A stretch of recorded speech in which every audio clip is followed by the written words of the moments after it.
চট্টগ্রাম নগরীর চাঁদগাঁও থানার বাহি সিগন্যাল এলাকায় শ্রী শ্রী লোকনাথ ব্রহ্মচারী আশ্রম নববার প্রস্তাবিত মন্দিরের ভিত্তিপ্রস্তর স্থাপন উপলক্ষে গত 14 ফেব্রুয়ারি শুক্রবার গীতাযজ্ঞ অনুষ্ঠিত হয়েছে।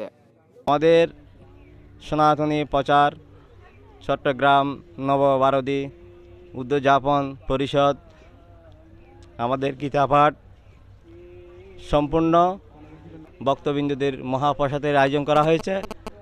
14 ফেব্রুয়ারি শুক্রবার উষালগ্নে মঙ্গল আরতি ও মঙ্গল প্রদীপ প্রজ্বলনের মাধ্যমে অনুষ্ঠানের শুভ সূচনা হয়। শান্তি কামনায় বেদবাণী পাঠ, লোকনাথ ব্রহ্মচারীর প্রসঙ্গে পূজা ও এদিন সকালে ডাক্তার কাঞ্চন দেবনাথের পরিচালনায় শ্রীমদ্ ভগবত গীতা পাঠ ও স্থানীয় শিল্পীবৃন্দের পরিবেশনায় ধর্মীয় ভক্তিমূলক সঙ্গীতাঞ্জলি ও ধর্মীয় আলোচনা সভা অনুষ্ঠিত হয়। দুপুরে রাজভোগ নিবেদন এবং অনুষ্ঠানে আগত ভক্তবৃন্দের মাঝে মহাপ্রসাদ বিতরণ করা হয়। ভক্তবৃন্দের পদচারণায় মুখরিত হয় মন্দির প্রাঙ্গণ। শ্রী শ্রী লোকনাথ সেবা মন্দিরের উদ্বোধন উপলক্ষে পশ্চিম বড়ুয়াপাড়া সংলগ্ন 5 সিঙ্গেল থানার অন্তর্গত রেলবিট সংলগ্ন এই নবভারতী লোকনাথ ধাম সুন্দর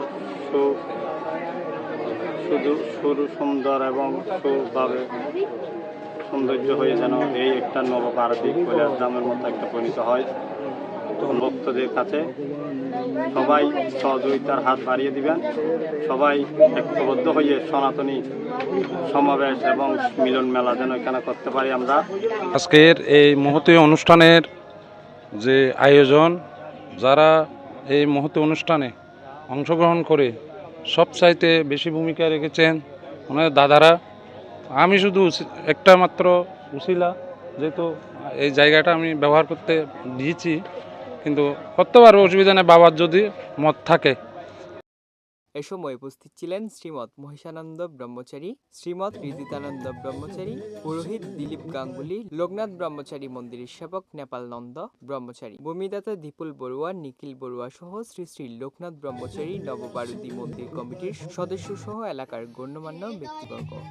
প্রস্তাবিত মন্দির তৈরিতে দেশবাসীর কাছে মন্দির কমিটি সহযোগিতা চেয়েছেন।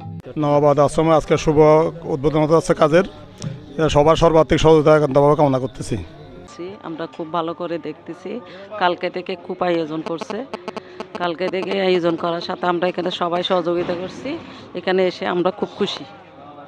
সাগর দের তথ্যচিত্রে অন্তর্পাল আকাশ, সনাতন টিভি, চট্টগ্রাম।